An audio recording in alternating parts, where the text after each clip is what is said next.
ঢাকার বিমানবন্দর সড়কের ৩ কিলোমিটার এলাকায় হর্ন বাজালেই জরিমানা। আজ থেকে কার্যকর এই বিধান। বাংলাদেশ বেসামরিক বিমান চলাচল কর্তৃপক্ষের সদর দপ্তরে এক অনুষ্ঠানে পরিবেশ উপদেষ্টা সৈয়দা রিজওয়ানা হাসান জানান, ডিসেম্বর থেকে পুরো ঢাকাকে হর্ন মুক্ত করা হবে। প্রতিনিয়ত যানবাহনের হর্ন বাজিয়ে শব্দ দূষণ সড়ক মহাসড়কে। ঢাকায় এই দূষণ সহনীয় মাত্রার চেয়ে ১.৫ গুণ বেশি। দেশে ২৬% মৃত্যু দূষণজনিত অসুস্থতার কারণে।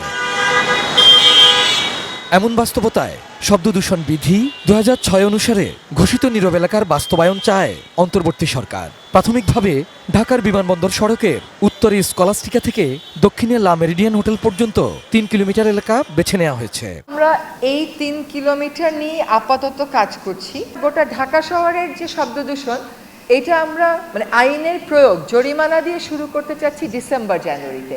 তার কারণ হচ্ছে ওই সময় আমরা অনেক বেশি শিক্ষার্থী পাবো।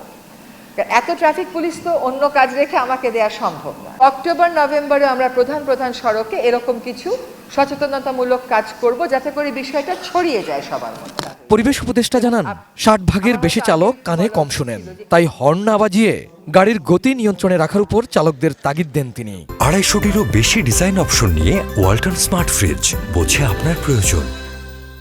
কর্মসূচিটাকে আমরা প্রথমে ঢাকার গুরুত্বপূর্ণ সড়কগুলোতে সম্প্রসারিত করব, তারপরে ঢাকার বাইরে অন্যান্য বিভাগীয় শহরেও যাব।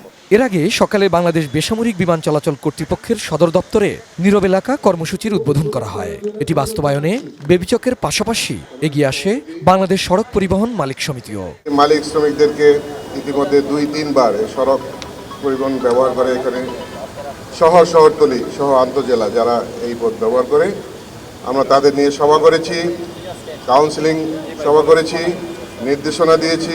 বাংলাদেশের সকল বিমানবন্দরে যথাযথ কর্তৃপক্ষের সাথে সমন্বয় করে আমরা নীরব এলাকা কর্মসূচি গ্রহণ করব অতি শীঘ্র।